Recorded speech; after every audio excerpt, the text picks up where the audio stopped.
우리에게 주신 하나님의 말씀은 어제에 이어서 마태복음 22장 34절에서 40절까지, 마태복음 22장 34절에서 40절까지 교독하겠습니다. 예수께서 사두개인들로 대답할 수 없게 하셨다 함을 바리새인들이 듣고 모였는데, 한 율법사가 예수를 시험하여 묻되, 선생님, 율법 중에서 어느 계명이 크니까? 예수께서 이르시되, 내 마음을 다하고 목숨을 다하고 뜻을 다하여 주 너의 하나님을 사랑하라 하셨으니, 이것이 크고 첫째 되는 계명이요 둘째도 이와 같으니 내 이웃을 내 자신같이 사랑하라 하셨으니, 다 함께요. 이 두 계명이 온 율법과 선지자의 강령이니라. 아멘.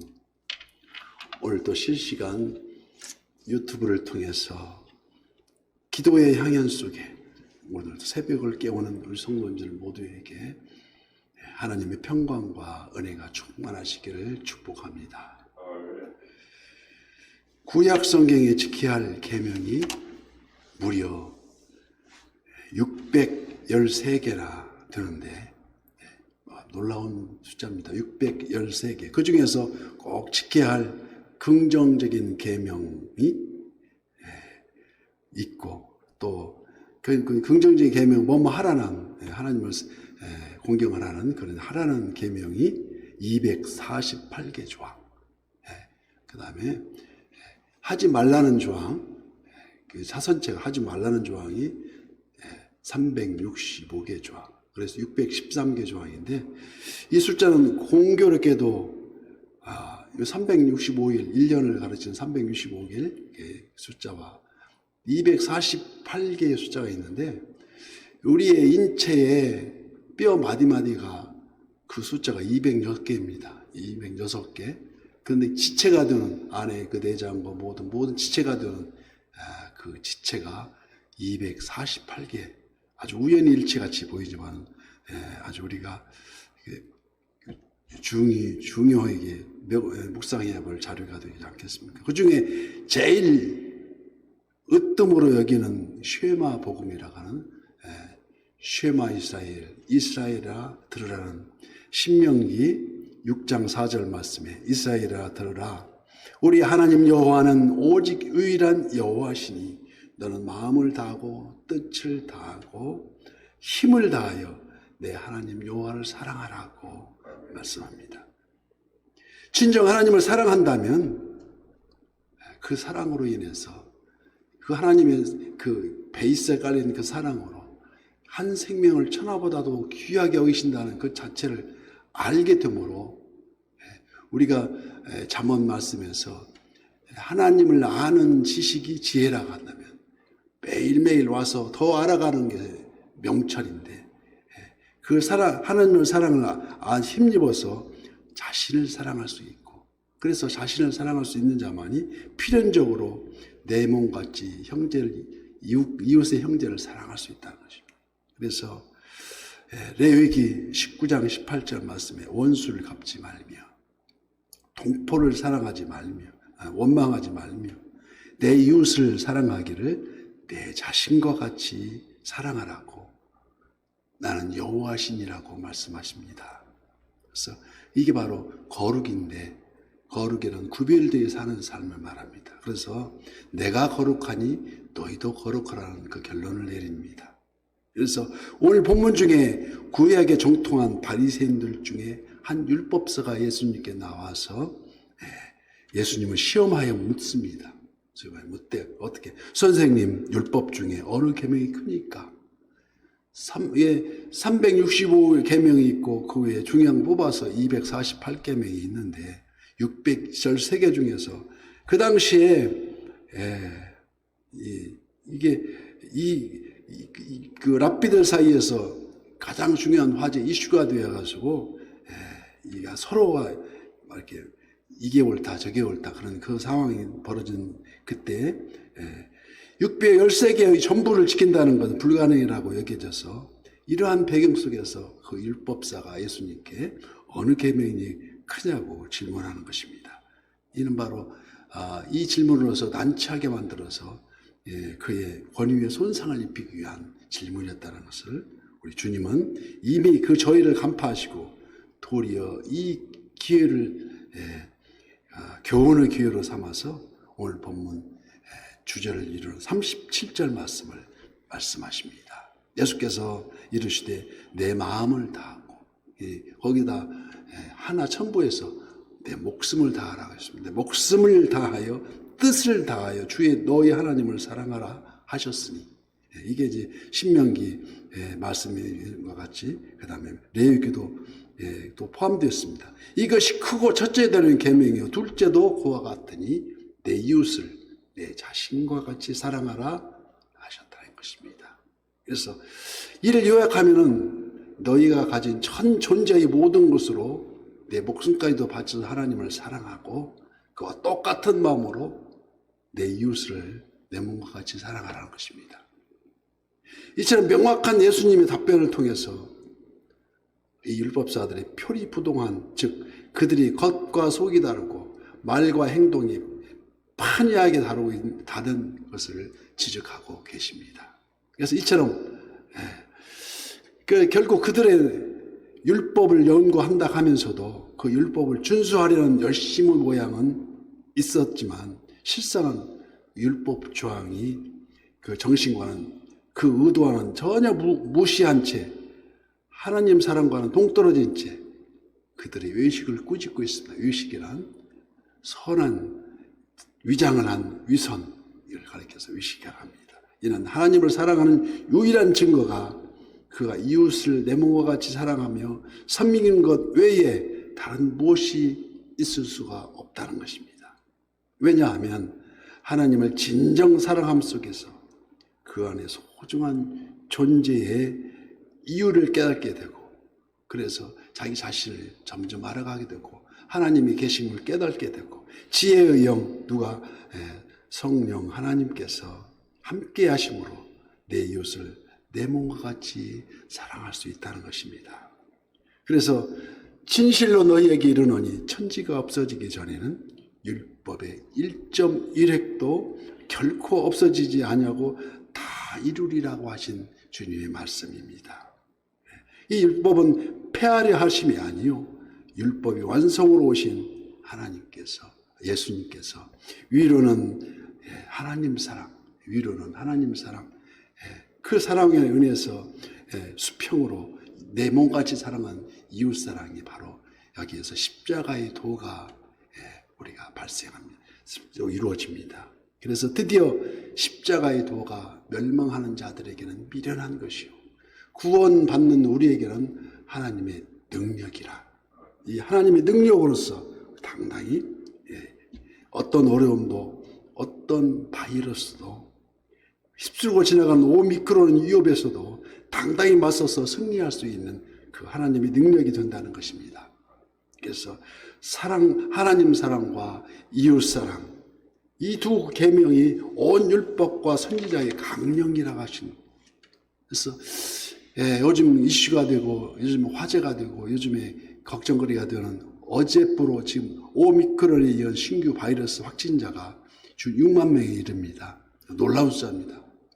5만 명이 훨씬 넘어서 어제 집계가 5만 5천 명이 넘었는데 아마 틀림없이 6만 명에 이른다고 이 창궐하고 있는 이때 그 실체를 잠시 알아보면은 각종 병을 일으키는 병을 전염시키는 병균 즉 세균은 그에 맞는 항생제와 함께 균을 죽일 수 있는 멸균시킬 수 있으나 아주 없어지게 할 수 있으나 이 바이러스는 절대 박멸시킬 수가 없는 것입니다.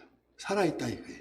다음에 잠복기간 동안 있다가 떠나가야 일종의 감기가 그렇습니다. 감기 바이러스, 감기약이 그 바이러스가 그 감기를 낫게 하는 약이 감기약이 아닙니다. 그 증상에 따라서 열이 나면 해열제를 쓰는 거고, 그래 또 뭐 어디게 절리면 진통제를 쓰는 거고. 근데 그럴 수밖에 없는 그 상황인데, 일종의 감기처럼 일정 기간 동안 잠복해 있다, 증상했다는 약은 완화제를, 완화시키는 제를 쓸 수밖에 없다는 것입니다. 그래서 열이 날 때는 해열제를 복용하고, 또 가래가 끓을 때는 고담제를 복용하는, 그게 유일한 이런 완화제가 유일한 치료제로 쓸 수밖에 없을 다스릴 수밖에 없다는 것인데, 우리가 저 유명한 허준의 동의보감에 의하면 우리가 참 이렇게 귀한 말이 거기 있습니다.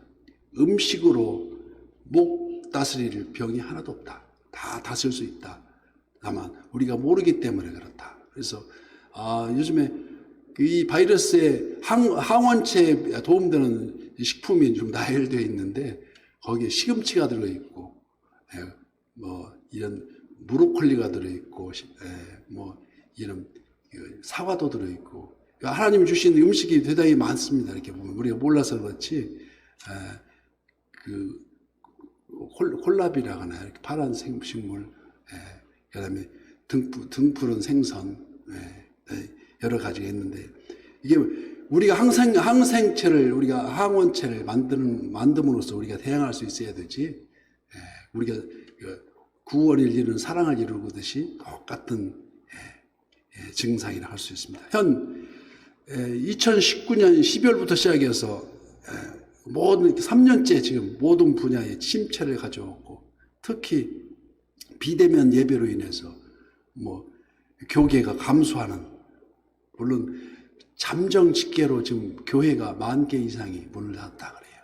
그래서 개척교회는 더욱 갈수록 힘들어서 힘을 잃어가고 있다는 교계의 소식인데, 그런데 반면 이에 대응하는 우리 여기 선한이웃교회, 사랑으로 세워진 우리 선한이웃교회, 사랑의 공동체 선한이웃교회, 전혀 개의치 않고 비파야 수금아 깰지어다. 내가 새벽을 깨우리라고 지금 새벽 기도가 아주 열심히 나와서 10명에 이르고, 곧 그 10명이 곧 50이 돼서 50이 100이 되는 새벽 기도가 100명이 넘을 줄을 저희 확신을 하고 있습니다.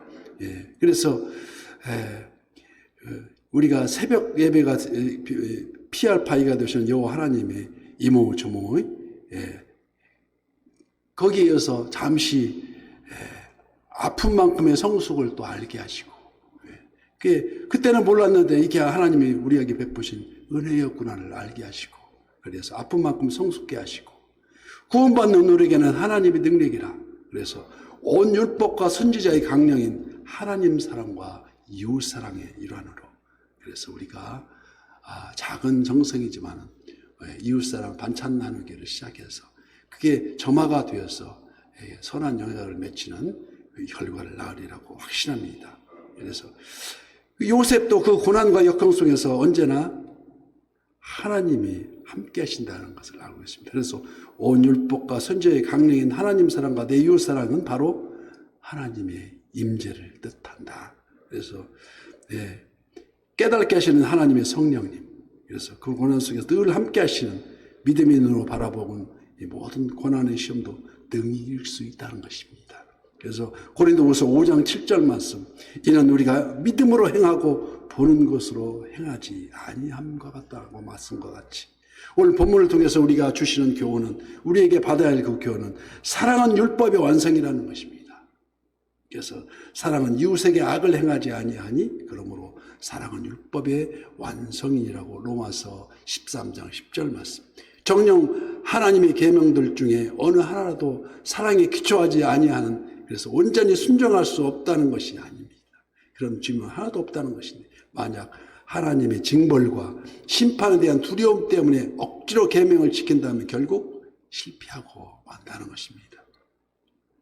그래서 요한일서 4장 18절 말씀, 사랑 안에 두려움이 없고 온전한 사랑이 두려움을 내쫓나니 두려움에는 형벌이 있음이라. 두려워하는 자는 사랑 안에서 온전히 이루지 못하였느니라. 우리가 사랑함은 그가 먼저 우리를 사랑하셨습니다. 바로 십자가의 사랑 때문에 있다는 것입니다. 그래서 하나님께 대한 우리의 사랑과 충성은 반드시 이웃사랑과 헌신으로 나타날 수밖에 없다고 성경은 말합니다. 그래서 요한복음 3장 16절 말씀, 요한 1서 3장 16절 말씀, 그가 우리를 위하여 목숨을 버리셨으니 우리가 이로써 사랑을 알게 되고 우리도 형제를 위하여 목숨을 버리는 것이 마땅하리라고 기록합니다. 그래서 누가 이 세상에 재물을 가지고 형제의 궁핍함을 보고도 도와줄 마음을 그 마음을 닫아버리면 하나님의 사랑이 어찌 그 속에 거하겠느냐고 책망하시는 자녀들아, 우리가 말과 혀로만 사랑하지 말고 행함과 진실함으로 하자고 성경은 말씀하고 있습니다. 그래서 율법과 선지자는 구약 성경 전체를 가리키는 것으로서 신약의 중심을 포함한 말씀이 육신이 되어 우리 가운데 거하시는 바로 독생성자 우리 하나님을 향하신, 우리 예수님을 향하신 삶의 지침이라고 할 수 있다는 것입니다. 그래서 오늘 이 아침도 새벽을 깨우면서 이 이웃 사랑이 차츰 시간이 흐를수록 선한 영향을 맺을 수 있는 우리 모두가 되시기를, 그리고 모든 선한 이웃의 지체가 되시기를, 그래서 하나님을 기쁘시게 하는 우리가 될 것을 예수님 이름으로 축복합니다.